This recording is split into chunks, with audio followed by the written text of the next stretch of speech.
Hello everyone, welcome back to my channel. This is Imi from iTradeAIMS.net.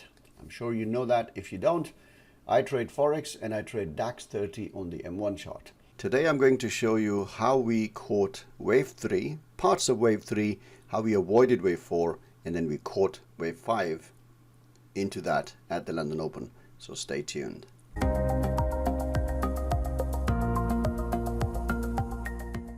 And please subscribe to the channel and hit that bell icon so you get a notification every time there's a new video. Okay, so what you see on the chart is the DAX chart right at the open. First, let me show you what happened today. So these are the trades that we took. This is the London Open over here, and we did not trade this for reasons I will explain. And then there's a trade here, there's a trade here, and there's a trade here. I was able to catch only one of this. Some of us, I think most of us missed it, some of us got it. And then I was ready for a trade here, and there's a little rent. So I'll take you to the trading view chart now, how we trade this. So this is wave 3, this is your 4, this is wave 5. You know, this could be your 1 and 2, 3, 4, and 5. So now let's go to the trading view platform and see this bar by bar. So I'll go through how I traded, how I prepared myself for the London Open. Right, so right at the London Open, the situation was like so. Let's bring our M5 chart to that level as well. So that's the M5 chart at the time, right? And actually, we'll just move it one step forward. So this is the London Open actually, so I should have kept it there. But that's fine. So what I do, the process is that before the, actually let me just change to the M1 chart. Before all of this, I actually go to the hourly chart and I find out what are levels to the left within that price action, within the current price. So that's the current price over here. So what are my levels to the left that are important to me? It's one of this level, and if this level coincides with a previous level to the left, then it becomes even more powerful. So let me just move this line up there. That's my today's level. And if price was to go down, then what are my levels? Well, it's immediately the low of this hourly candle and few of these candles. And then because I see that this level, the low of this candle and the high of this candle kind of coincides, so that can be my level. But then when I go to the left and I see that there's another level here, this really becomes my level. So let me just drag that line to add it. So these are just my two levels now, which will play a part for me to understand what is going on. Now, if the trend is up, I want the price to actually break above this level. And then if it breaks above those two levels, I won't be thinking about shorts. I'll only be thinking about longs. So let's go to the M5 chart. And what I see on the M5 chart is a range that's created. So let's mark that just to understand. So that's the range that we are dealing with.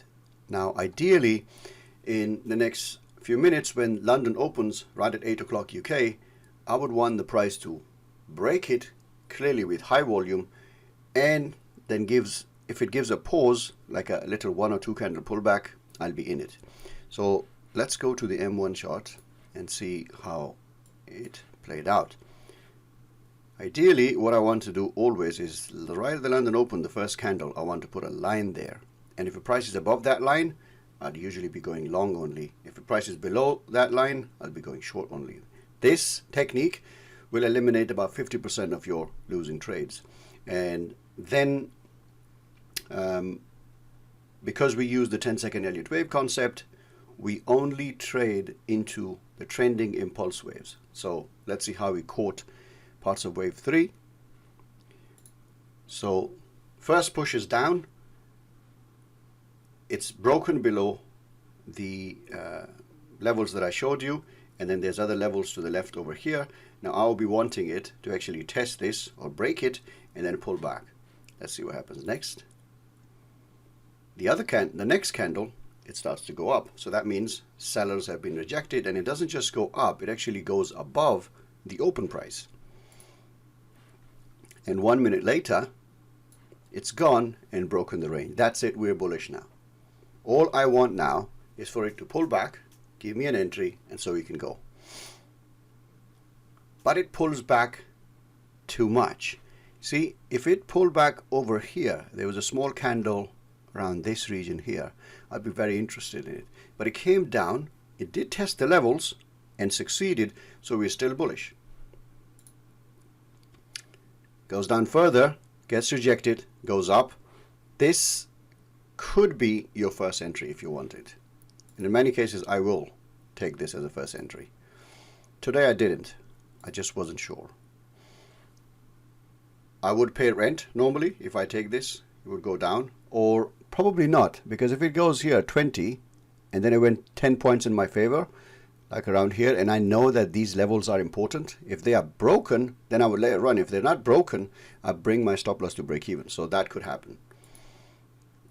But not today. I didn't take the trade. Then after that, when it was a second pullback, I did not take this entry, because once there's a pullback and there's a breakout, I wanted to clear the level from where it pulled back, but it didn't clear that. So then when it's the second pullback, I do not take that pullback unless there's a break. But the problem with taking the break was that the box was too big, because my risk would be too high. Like if I take an entry there, where would I put my stop loss? It will have to be all the way down here, if not here. This is a whole box, so let's measure it, right? See all this? That is 52 points. I don't want that. Even if it's below the swing low here, that's 30 points. I don't want it more than 20. And if I do 20, it's going to be just below this candle, which could have been okay, but I don't like it. I want rectangles. I don't want skyscraper boxes. I want rectangles, sideways, right? So we waited. Patience is important.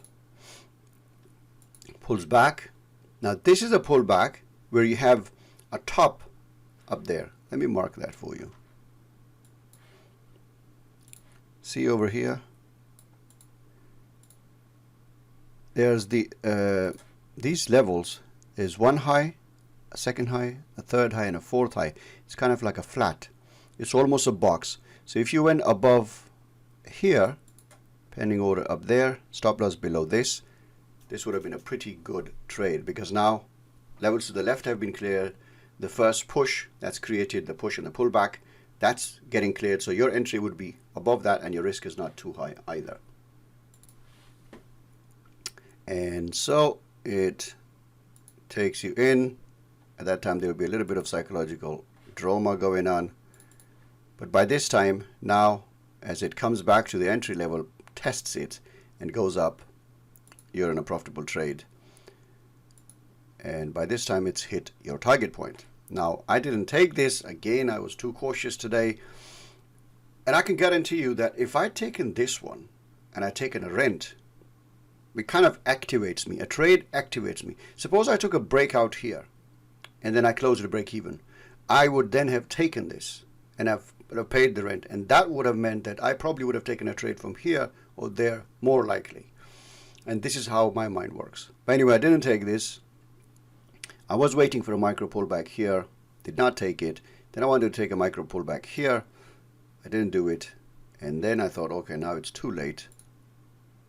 But then we had this Waltz pattern. Now it's too far up in the air, but I thought I can scalp it. So I went somewhere along somewhere there. And as it went up, I quickly took about 12 points in it. Around here, I exited. So that's about 12 points. And so I thought, okay, maybe that would be my day. And then obviously, so this would be potentially our wave 3. By this time, on the MT4 platform, which I will show you in a bit, it was already showing as wave 3. So we waited for wave 4. We are waiting. Price comes down. Over here, I thought, okay, now something's happening. This was a sort of a setup too. It's a Scooby pattern, so I put my pending order there. Didn't trigger. Price came down, cancelled it. Right? Goes further down, creates another box high. Now I'm ready to go long above that level. Okay, so if we look at it from this point of view,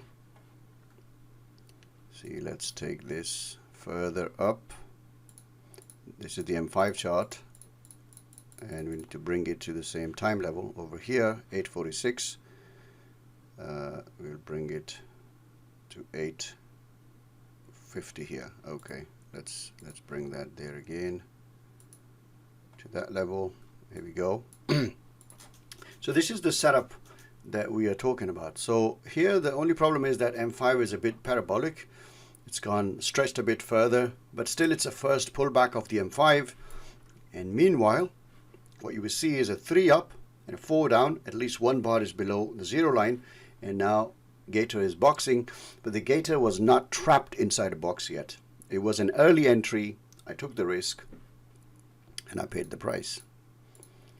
Turned around, but the setup pattern is still alive. We are still waiting for a setup. So here I had a pending order above this, stop loss down here, and my target would be target zone 1. But the first target would be the peak of 3. This is the pattern. But it breaks below it, kind of breaks my heart, because this was a beautiful setup. If you look at this one, 850 and 850 here,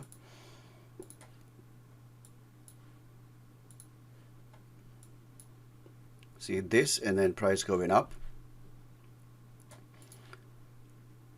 It's a pretty good setup over here, but broke below the box, so the order was cancelled. Then it started to go up. So this is that move when it touches the green line or comes to the purple line. As you can see, we have ABC, zigzag move that's going on. And at this time I was convinced that we are about to see a wave 5 going up.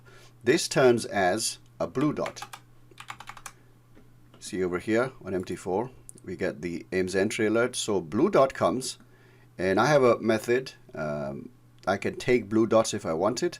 So I took an order above the high of the blue dot candle, which is this entry here, and I put stop loss below that. And this was half my position, and then the next of the half position was based on the box high, which is this other entry there. And then I let it run, and when first target was hit over here, I took half of the profit at this level, and then I started trailing candle, and that got exited here. But as soon as it got out, it gave us, let's go to the other platform, so let's see, so you can see it. This is my first entry. The second entry was above the box, goes up, hits those levels to the left. That's the peak of 3. Take half, and now we have 1, 2, 3, 4, 5, 6, 7, 8 green candles. Obviously we are trailing candles. Price comes around, kicks me out here, but creates the perfect 3 candle pullback pattern.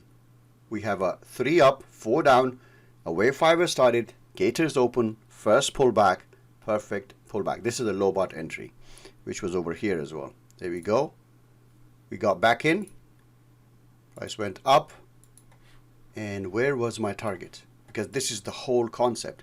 We not only know where to enter, we also know where to exit exactly before even the pending order is set up, and that is done by using the target zone 1. All these videos are available inside or even on this channel. How to plot target zone 1, how to trade. So this is how we traded the wave 3 up there. I did not. Normally, in many cases, I would have got in here, or probably got it there. Today, I only got a little scalp out of it. But then my main objective is to trade setup 1, which is to trade the wave 5.